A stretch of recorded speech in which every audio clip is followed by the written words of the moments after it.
We live with a comfortable myth about our own mental lives. The myth is this: the thoughts we are aware of are the thoughts that matter.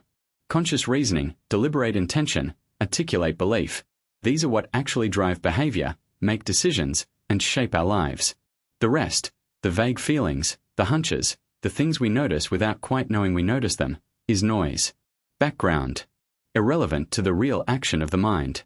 William James spent a significant portion of his career demonstrating that this myth is wrong. The unconscious mind, the vast domain of mental processing that operates below the threshold of conscious awareness, is not noise. It is the bulk of the iceberg.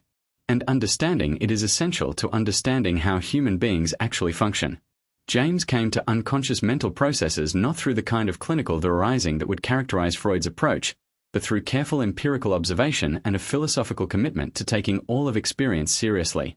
He was particularly influenced by the work of the French psychologist Pierre Janet and the American psychiatrist Boris Citi's on hypnosis, dissociation, and multiple personality, phenomena that seem to demonstrate the existence of mental processes running parallel to and sometimes independent of ordinary waking consciousness. His central concept was what he called the subliminal self or the fringe of consciousness. James believed that consciousness, rather than having a sharp boundary beyond which nothing mental exists, has a penumbra, a region of dim, partial awareness that shades off into what is genuinely unconscious but still active. The fringe of consciousness, as he described it, contains the inchoate feelings of relationship and tendency, the vague premonitions of ideas not yet formed, the dim awareness of knowledge not yet articulated.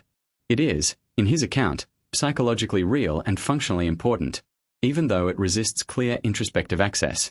Habit, in James's framework, is the paradigm case of unconscious mental process.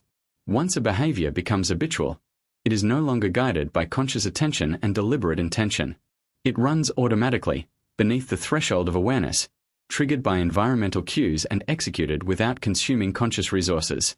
This automation is enormously efficient. It frees conscious attention for higher-level processing. But it also means that a significant portion of everyday behavior is being controlled by processes of which the person is not aware and over which deliberate will exercises limited control. This is why changing habits is so difficult. You are not simply deciding to do something different. You are trying to override automatic processes that are running below the level of deliberate decision.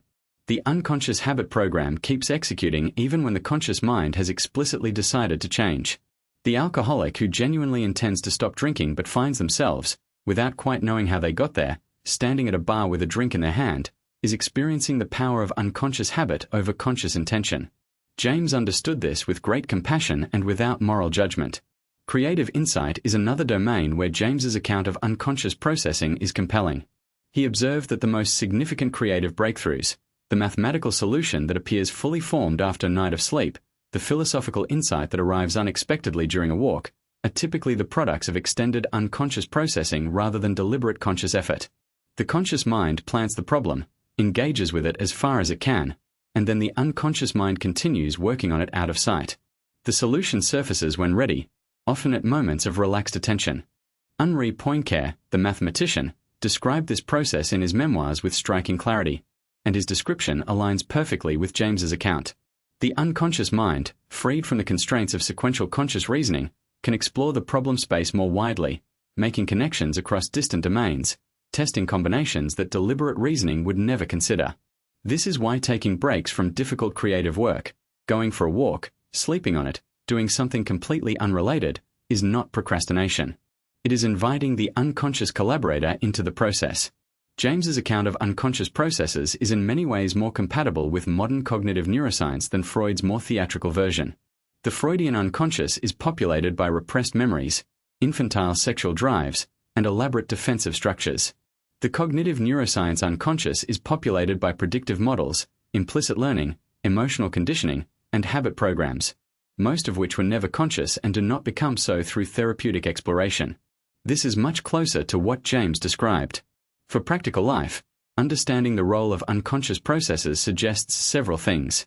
Take your hunches and gut feelings seriously as data, while also subjecting them to conscious scrutiny. They are outputs of real processing, but not infallible. Design your environment to support the habits you want, not just the intentions. The unconscious habit system responds to environmental cues more than to verbal commitments. And when you are stuck on a difficult problem, deliberately step away and let the unconscious work. returning to it later with fresh eyes that are actually fresh because genuine processing has occurred in the interim. James mapped the unconscious with honesty, precision, and empirical care. Subscribe to The Psychology of William James and keep exploring the full landscape of the human mind.